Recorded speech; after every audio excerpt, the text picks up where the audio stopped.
Welcome to the podcast. If you'd like to listen to an ad-free version of this episode and all of our episodes, then search True Crime Today Premium Plus on Apple Podcasts and press subscribe. That's our premium channel where all of our ad-free and advanced episodes live, all in one place. True Crime Today Premium Plus. Search it on Apple Podcasts and press subscribe. Even try it for 3 days free. You're about to take a deep dive into one of the biggest true crime cases in the universe. Or, at least, on our part of the planet. From the Hidden Killers podcast and True Crime Today. Imagine a letter hidden away for years that suddenly surfaces and has the power to completely rewrite a crime story we all thought we knew. That's exactly what's happening right now with the Menendez brothers. Wow. This case, it's got intrigue, it's got family drama, and it's raising some really unsettling questions about justice. So, for anyone who might not remember all the details, let's rewind for a second. Back in 1989, Lyle and Erik Menendez were accused of killing their parents, Jose and Kitty Menendez, right there in their Beverly Hills mansion. A case that absolutely gripped the nation. Exactly. And the trials, oh man, they were something else. The brothers claimed they had been abused by their father. Versus the prosecution's argument that it was all about money. Right, that $14 million inheritance. Greed, pure and simple, they said. And the first trials, can you believe it? They actually ended with hung juries. Yeah, the jurors couldn't agree. But then came the second trial, and this time things went differently. The brothers were found guilty and sentenced to life in prison. Case closed, or so we thought. Now, fast forward 3 decades, and Los Angeles District Attorney George Gascon, he's decided to take another look at the whole thing.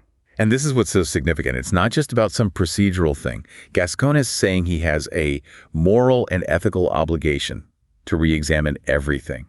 Those are powerful words, and they suggest that maybe, just maybe, there's a miscarriage of justice here. So what is it? What is this new evidence that's got everyone talking? So 2 things are really crucial here. First, there's this letter, supposedly written by Erik Menendez, years before the murders even took place.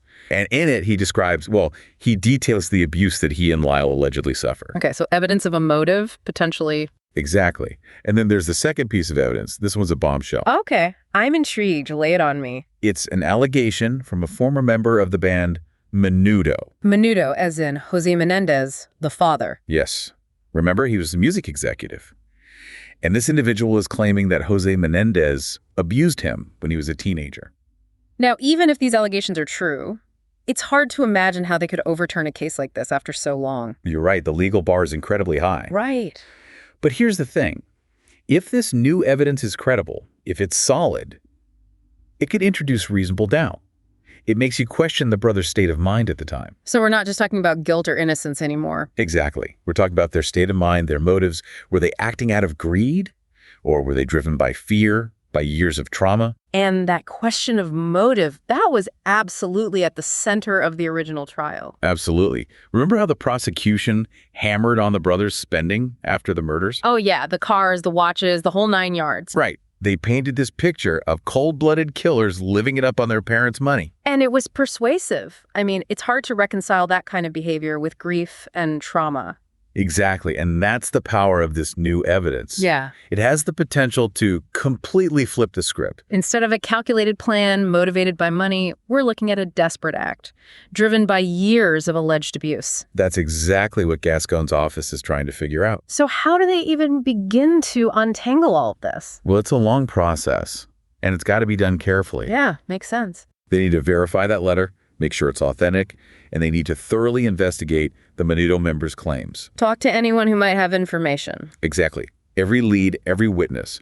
They need to determine if this new evidence is admissible in court, and if it's strong enough to actually warrant reopening this whole case. And then there's the public. People have such strong opinions about this case, even after all these years. Oh, absolutely. And it's not just the public. The family is incredibly divided on this, too. Divided? How so? You got Erik Menendez and some family members who are really pushing back against how this case has been portrayed, especially in documentaries and TV shows. I've seen some of those. They're definitely intense. They can be very dramatized. And some family members feel like it's exploitative, that it's not accurate. And then on the other side, you have family members who are advocating for the brothers' release. Yes. And it's not just a small group.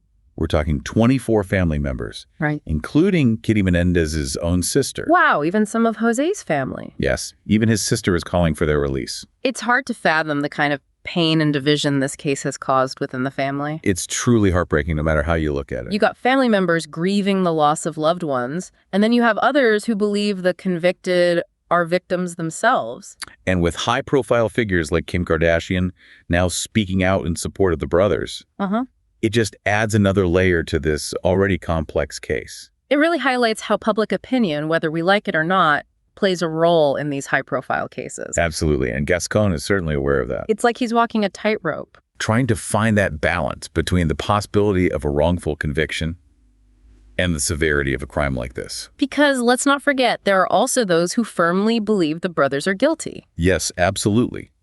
Kitty Menendez's brother, Milton Anderson, for example, he completely denies the abuse allegations against his brother-in-law, and he believes justice was served with those life sentences. So we have this tangled web of new evidence, a family torn apart, and the weight of a 30-year-old case. It really makes you wonder, where do we go from here? Okay, so we've got new evidence, family drama, and public scrutiny. It's a lot to unpack, but what does it all mean for the case moving forward? Right, so what happens now? Well, there are a few possibilities. Okay, lay 'em on me. The big one, the one everyone's watching for, is whether Gascon recommends resentencing. Resentencing, so that wouldn't mean they're exonerated, right? No, not exactly. It means they'd still be convicted.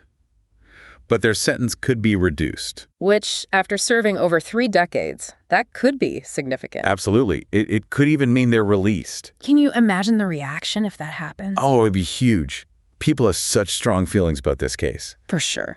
And that brings us to the second possibility, a retrial. Whole new trial. It's on the table.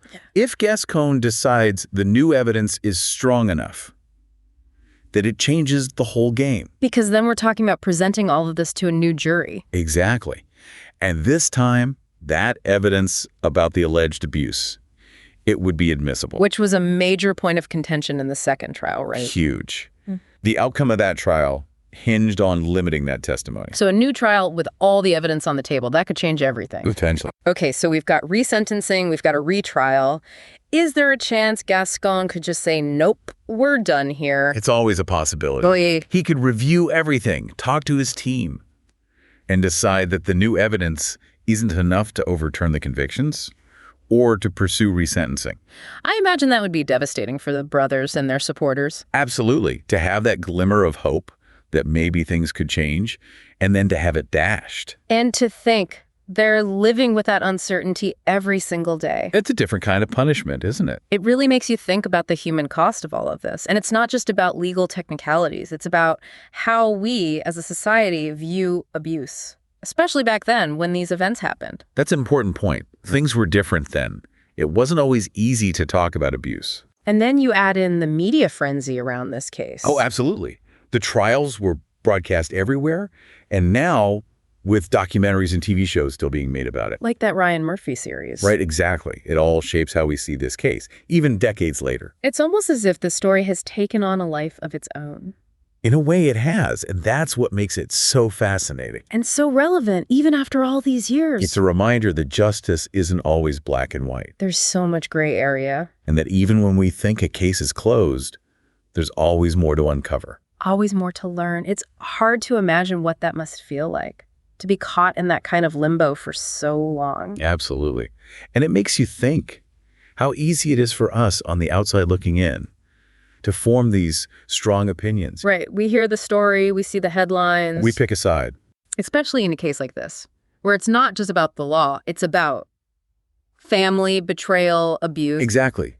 It's emotional. Yeah. And it forces us to confront some really uncomfortable truths about ourselves, about society. It makes you wonder, if you were on that jury today, with all this new information, would you see it the same way? That's the question, isn't it? Are we open to changing our minds, even when it's hard, even when it challenges our beliefs? It makes you realize that truth and justice, they're not always so clear-cut.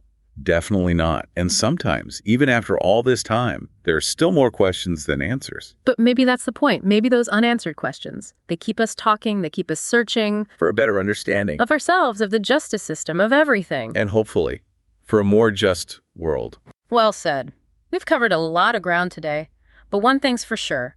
This story is far from over. As we wait to see what Gascon decides, we're left with these echoes of the case, the complexities, the what-ifs. And that's the thing about cases like this. They stay with you, they make you think. They challenge us to keep asking questions, to keep fighting for what's right. Thanks for joining us on this deep dive. It's been a long and winding road, but it's a conversation that needs to happen. So, until next time, keep those minds open, keep asking those tough questions, and we'll see you on the next deep dive. In a world where the darkest secrets lie just beneath the surface, They said it was an accident, but the evidence says otherwise. where hidden killers roam unnoticed in the shadows. I think you would definitely be looking at a blend of toxic, very bad narcissistic personality traits, and they will be vengeful and possibly resort to violence. Join Tony Bruschi as he uncovers the truth behind the most chilling cases. They said it was an accident, but the evidence clearly says otherwise. Each episode, we dig deep into the minds of those who commit the unthinkable. To your point on narcissism, he thinks in his own mind how witty he is. Yeah. But he lost that jury. I was done with him in 2 minutes. From unsolved mysteries to infamous crimes. Geez, you've just talked about how you've taught yourself how to do everything under the sun. I bet you did a YouTube video, how to best kill somebody with a knife. Hidden Killers with Tony Bruschi takes you where few dare to go. How does someone with such a dark secret go unnoticed for so long? With multiple new episodes every single day. We're not just telling stories, we're seeking justice. Listen now on Apple Podcasts or wherever you get your podcasts. Just search for Hidden Killers with Tony Bruschi.